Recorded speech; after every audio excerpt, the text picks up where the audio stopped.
Section 152 is a little simpler. This seeks to clarify the Real ID Act of 2005. And just briefly, what it is back in 2005, it looked to set national standards for state driver's licenses. This was actually one of the reasons I ran for state representative in the first place in New Hampshire. New Hampshire had many privacy protections, and people would have to give them up in order for these national standards to go in place. There was a lot of privacy concerns about it. There's also a lot of concerns about the way this became law, the Real ID Act. The House tucked it into a must-pass piece of legislation. It was an emergency supplemental appropriations act for defense, the global war on terror, and tsunami relief.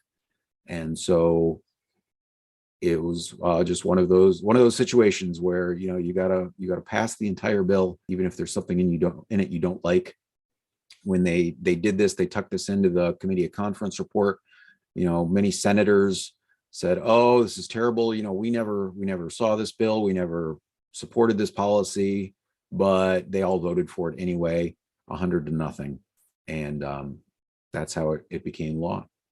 And the main threat of the Real ID Act was that non-real IDs weren't supposed to be accepted for identification purposes when boarding a commercial aircraft. Once we nationalized airport security and created the TSA, opened up the opportunity for national standards to create a national ID card system to get access to commercial aircraft.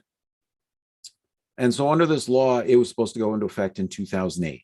Then they postponed it to 2009, and then 2011, and then 2014, and then 2015, and then 2018, and then 2020, and then 2021, and now 2023. And they keep threatening that they're not going to let people board planes without a Real ID compliant piece of identification. The thing about the Real ID Act is that it doesn't say you can't board a plane without a Real ID piece of identification. It says that non-Real ID cards won't be accepted for identification purposes. There is no law that requires people to show identification to board a commercial aircraft. That would raise all sorts of other constitutional issues about the freedom to travel.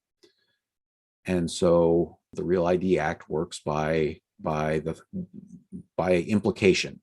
It's implied that there's a threat that there will be consequences.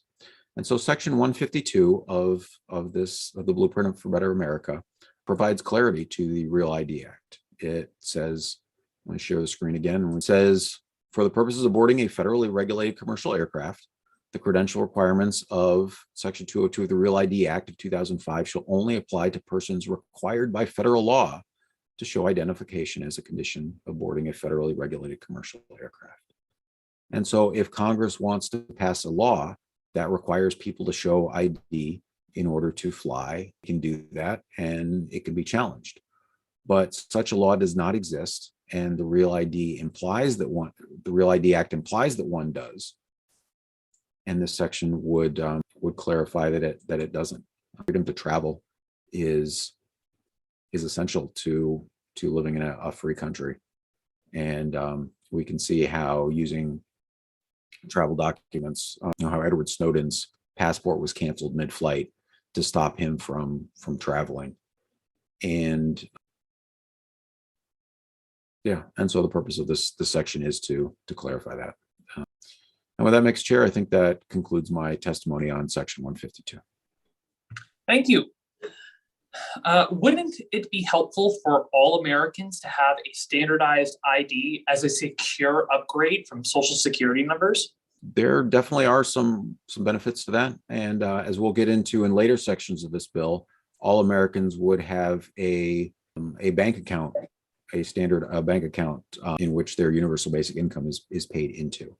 And so there would be a secure upgrade from Social Security numbers in that sense, but wouldn't necessarily be a photo ID.